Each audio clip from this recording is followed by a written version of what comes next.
The wizard studies में आप सभी लोगों का एक बार फिर से स्वागत है। रानी दुर्गावती अक्सर चर्चा में रहती हैं और रानी दुर्गावती पहले बांदा में मेडिकल कॉलेज का नाम इनके नाम पर रखा गया, रानी दुर्गावती मेडिकल कॉलेज। और कुछ समय पहले मध्य प्रदेश में एक टाइगर रिजर्व घोषित किया गया, उसका भी नाम रानी दुर्गावती टाइगर रिजर्व कर दिया गया। और अभी वर्तमान में मंत्रिमंडल ने रानी दुर्गावती के नाम पर 100 करोड़ रुपए की लागत से एक स्मारक और उद्यान विकसित करने का फैसला लिया है। इसलिए आज रानी दुर्गावती के बारे में जानेंगे कि क्यों इन्हें जाना जाता है। तो आइए देखते हैं।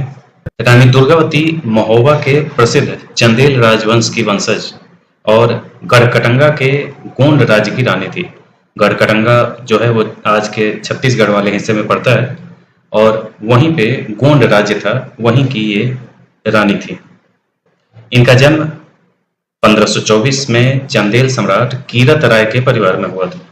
चंदेल राजवंश भारतीय इतिहास में अपने वीर राजा विद्याधर के लिए जाने जाते हैं, जिन्होंने महमूद गजनवी के हमले को विफल कर दिया था। चंदेल राजवंश मूर्ति कला के लिए भी और स्थापत्य कला के लिए भी जाना जाता है चंदेल राजवंश को, क्योंकि खजुराहो के मंदिर और कालिंजर के किले ये सब स्थापत्य में बहुत नागर शैली को एक तरीके से स्थापित करने वाले चंदेल राजवंश ही हैं।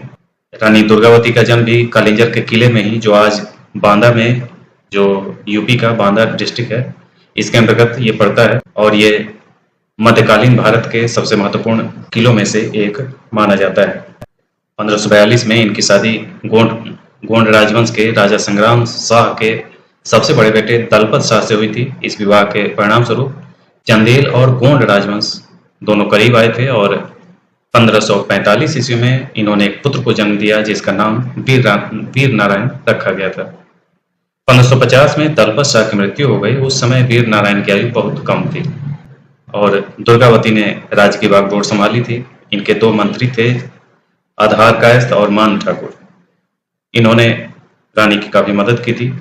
रानी ने अपनी राजधानी सिंगौरगढ़ के स्थान पर चौरागढ़ को बनाया और सतपुड़ा के पर्वत श्रृंखला पर स्थित सामरिक महत्व के किले को डेवलप किया। और कहा जाता है कि इस काल में व्यापार बहुत फला फूला था, यहाँ के लोग समृद्ध थे। अपने पति के पूर्ववर्तियों की तरह इन्होंने अपने क्षेत्र का विस्तार किया और साहस और उदारता चातुर्य के साथ गोंडवाना और गढ़कटंगा इसे एक राजनीतिक एकीकरण पूरा करके इसको भी और आगे बढ़ाया। इन्होंने स्वयं को एक योद्धा के रूप में प्रतिष्ठित किया और मालवा के सुल्तान बाज बहादुर के विरुद्ध निरंतर सफलता के साथ युद्ध लड़ा। 1562 में जब मालवा के शासक बाज बहादुर को हराकर मालवा को मुगल साम्राज्य में मिला लिया, उसके बाद रानी की राज्य सीमा थी वो मुगल साम्राज्य से मिलने लगी। उसके बाद मुगलों का आक्रमण हुआ और मुगलों के आक्रमण के बाद जिस बहादुरी से रानी दुर्गावती ने जिस वीरता का प्रदर्शन किया, जिससे मुगल सम्राट अकबर स्वयं बहुत ज्यादा प्रभावित हुआ। और यद्यपि मुगलों के सामने ये हार गई थी, लेकिन इन्होंने लड़ाई की अवस्था में ही बच्चे को गोद में लेकर के ये युद्ध भूमि में लड़ने गई थी और हाथी पर सवार होकर के ये लड़ रही थी। लड़ने के दौरान ये घायल भी हुई। एक तीर इनके कान को छेदता हुआ निकल गया और एक तीर इनके गले को छेद दिया और गले के छेदने के बाद ये बेहोश होकर के गिर गई थी। इसके बाद महावत ने इन्हें सलाह दी थी कि युद्ध भूमि से निकलने के लिए या हार मान लेने के लिए। तो इन्होंने सब मना कर दिया और 24 जून 1564 को खंजर निकालकर इन्होंने हार न स्वीकार करते हुए खुद को मार डाला। और उनके शहादत दिवस पे 24 जून 1564 का जो दिन है, उस दिन बलिदान दिवस के रूप में मनाया जाता है 24 जून को। और ये उसी वीरता के साथ अंत तक लड़ी और मुगलों से हार मानने से इनकार कर दिया।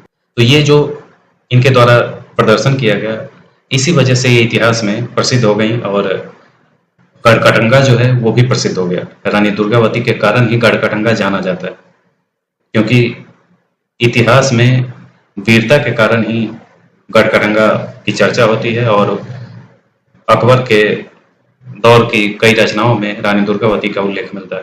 तो ये था रानी दुर्गावती और उससे संबंधित सारे तथ्य। इसी ढंग के अन्य अपडेट्स के साथ हम फिर मिलेंगे। आज के लिए इतना ही। धन्यवाद।